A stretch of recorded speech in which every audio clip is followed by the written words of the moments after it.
Hey, good morning. Happy Monday. Happy Moon Day. And today we have our building up to the Cancer full moon, which will be at exact at like 2:26 p.m. Pacific time. I've been feeling this moon energy so strongly since yesterday, really. And uh, whew, the tenderness, the emotional sensitivity, just building and building. And as we consider a Cancer full moon, uh, important to remember that it's opposite our sun in Capricorn, and it's building from the Capricorn new moon that happened December 30th, where in that video, I believe I talked about the energy of Capricorn being that earthy foundation energy, that how are we nourishing the soil for the seeds of our dreams? How are we building a strong foundation for the things that we're building in our lives? And as the moon has waxed and grown in light over the last 2 weeks, we've experienced the emotional reflection of that Capricorn sun through the lenses of Capricorn and Aquarius, Pisces and Aries and Taurus and Gemini.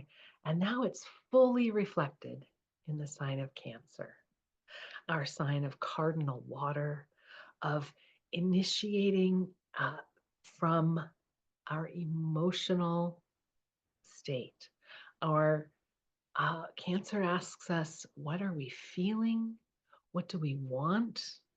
What do we need? And so a Cancer full moon can feel extra sensitive and extra emotional because we're more in tune. The emotional radio station of the moon is on full dial through the Cancer station, Cancer lens. And this full moon is very near to Mars retrograde in Cancer. Mars has been retrograde for a couple of months already. It turned retrograde in the sign of Leo, backed up through Leo, re-entered Cancer uh, just a little while ago, I think January 6th, it moved back into Cancer. And when Mars is retrograde in Cancer, it's really asking us those questions around how are we acting to meet our needs? How are we acting in response to our emotions and our emotional state? Mars in Cancer is motivated to move in response to our emotions and our needs. And that can be tricky. That can be changeable in the sign of Cancer. So Mars in Cancer is ruled by the moon, and whatever the state the moon is in, whatever sign it's in, whatever phase it's in, affects your Mars doing energy. And all of us, by the transiting Mars, the current sky Mars in Cancer moving retrograde is having all of us feel a little bit more attuned with our drive and our ambition, our Mars function, through the emotional lens of watery Cancer. Some of us have Mars in Cancer natally, meaning in our birth charts. I'm one of those people. I have Mars in Cancer in my chart. And the moon met up with my Mars yesterday. So I was really feeling this combo of the moon and Mars. And it was a very sensitive day. I felt very raw, open, and vulnerable emotionally. And you might feel that or experience that with this full moon energy. But I invite you to have it bring up questions of what do you need? What do you feel? How can you respond to your needs and your emotions? How can you take action towards that deeper emotional self care? And that might mean quiet time. That might mean having a bath or a good cry or all of those things. It might mean giving yourself the experience of feeling great and being social and reaching out to friends and like nourishing yourself with um, some lightheartedness and laughter and connection. So, really checking in, what is it that you're feeling and what is it that you're feeling you need? What's an emotional state that has been not as present for you lately? Do you need to tap into your sadness or your anger or your joy or your love feelings. So really, it's like asking you to be very perceptive around your emotions, around your state of being, and then being responsive, taking on that energy of the nurturing parent and responding to your needs and to your desires. Mars is also our desire nature, like, woo, what do we want to go for? And so connecting that with emotion is really important during a Cancer full moon that is very near Mars retrograde, which is asking us to evaluate how we do things and how we are informed around our desires and our needs through the Cancer lens. Um, I've been having a wonderful and slow start to the calendar year, really embracing that kind of hibernation and cocoon energy of Capricorn. Getting back to basics is a real Capricorn season theme that I've been enjoying. Like just taking care of my body, getting good sleep and good food and hydration and exercise, movement. Been having a focus of reconnecting with friends and spending time with people who are important to me, nurturing those, a nurturing relationship energy. It has felt really good for me. So check in with yourself. What areas of your life are needing more attention, more tending, Cancer, in order to build a strong foundation for yourself for this coming year? That's how Capricorn and Cancer work together. Capricorn gives the practical material world, material realm, the earth element, structure and foundations for our life. What is the responsibility and the authority and the practical doing? And Cancer is like, how are we nourishing and connecting with our emotional selves?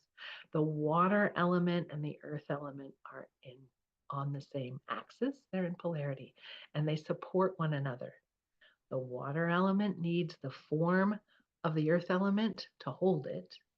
And the earth element needs the like lubrication of the water element so that it doesn't get so rigid and petrified. Like needs the like soil needs water in order for plant growth to happen. Trees need water moving up and down their trunks so that they can sway in the wind instead of being brittle and breaking in half. So as we sit with this full moon energy today, I invite you to check in with your emotional state and what you really need. And be gentle with that. Gentle, tender care is called for with the Cancer moon. We're going to have this feeling of the moon meeting Mars right after the full moon. So as there's a release of the Cancer energy, I heard one astrologer talk about it like, for the climbing the mountain of Capricorn, we're going to need to let go of that heavy, maybe heavy, emotional baggage we carry.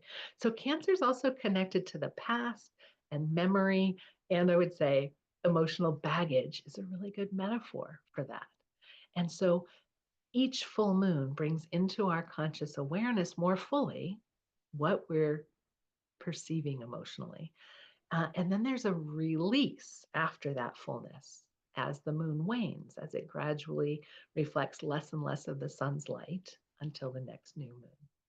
And so these next couple of weeks are really great for releasing those memories, that emotional baggage, like setting it down so that you can continue strengthening and building and giving form to your intentions for yourself and for your life.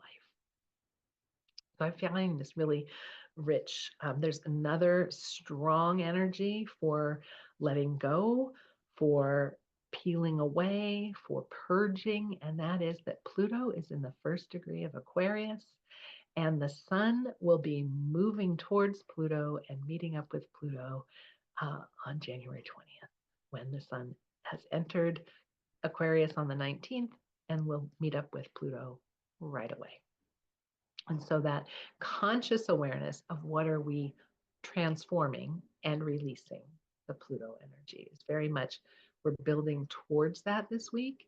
And that, I know for me, that brings up a feeling of, uh-oh, what's going to happen, what in my life will crumble and die off and fall away. And as always with working with astrology, I feel it's really best to how can we use this for our own good, for our own growth? What's my intention around this energy rather than that dread feeling of this big strong thing is going to be happening in the sky and it's going to do something to me. It's going to rock my world. Um, and sometimes the cosmic energy, the conversations that the planets and the sky are bringing up in us does feel like pulling a rug out from under us or a dramatic change that we can then work with for our good, for our awakening, for our ongoing growth and development. And I've been doing quite a few readings the last few weeks, beginning of the year, people who are wanting to check in with themselves through their own charts. Like, who am I at this point in my life? What are my own internal resources, qualities, strengths that are in my birth chart? What are the lessons and the evolutionary paths shown in my birth chart? And how can I set myself up um, for the year? Knowing what changes are happening in the universe. And this is a big year, 2025, of change in the planetary placements.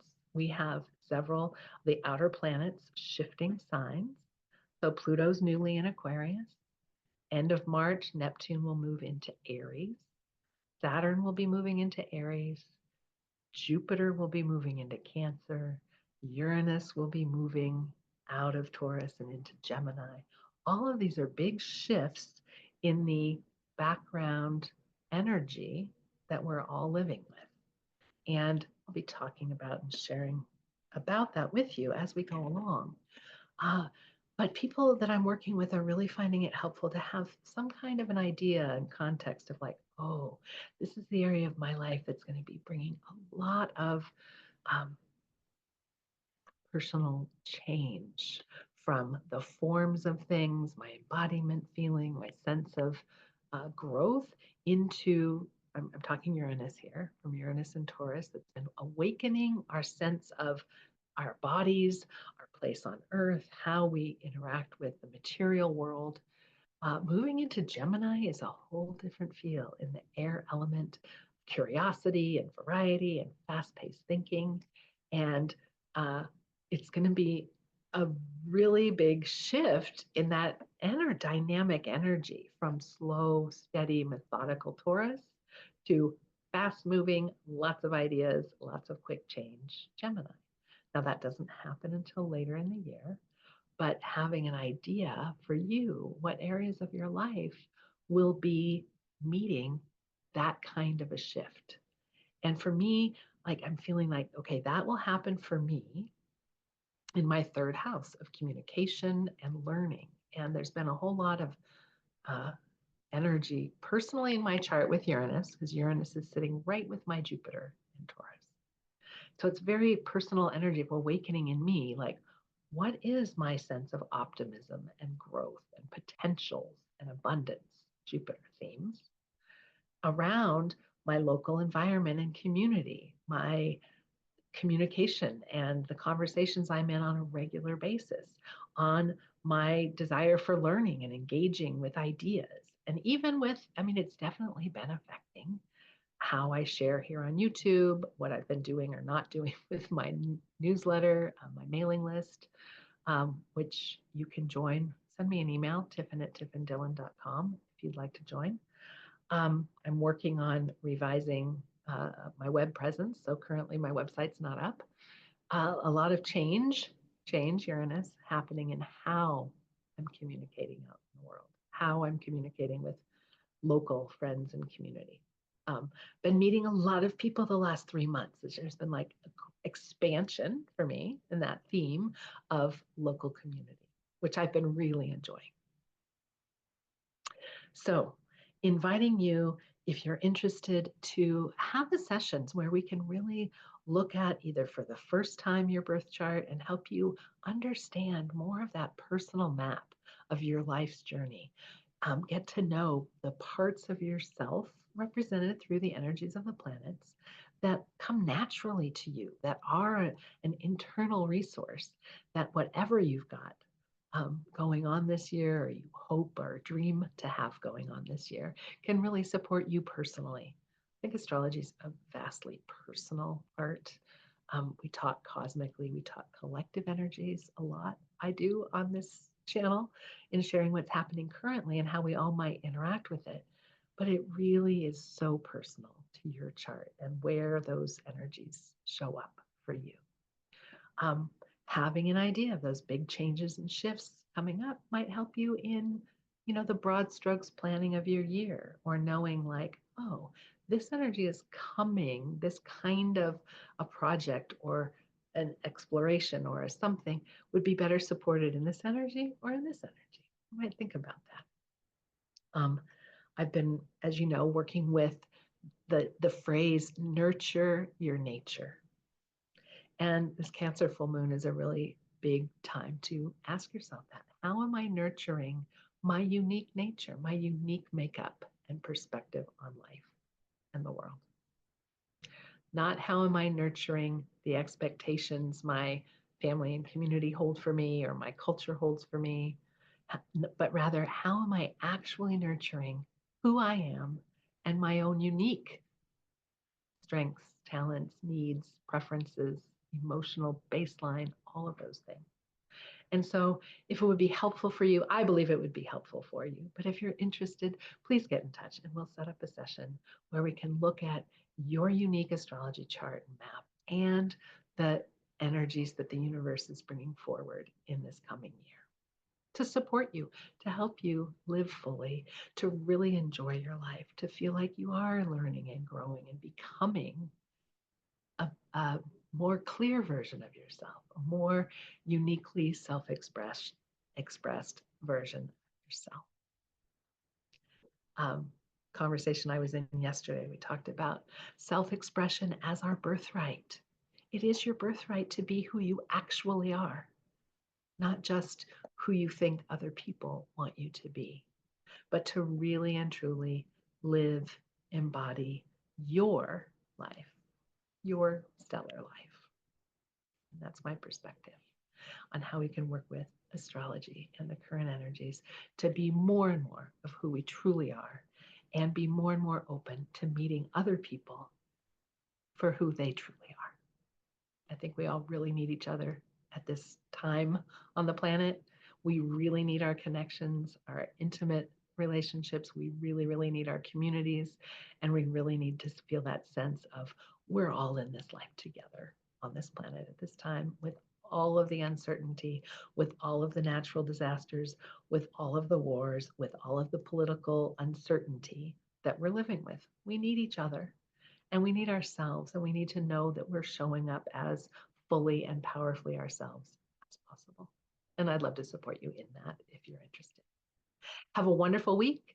Enjoy the beauty of the full moon if you at all can. I saw it this morning early as it was setting, and it was gorgeous and full and just wonderful. So wishing you the best, and talk to you again soon. Bye-bye.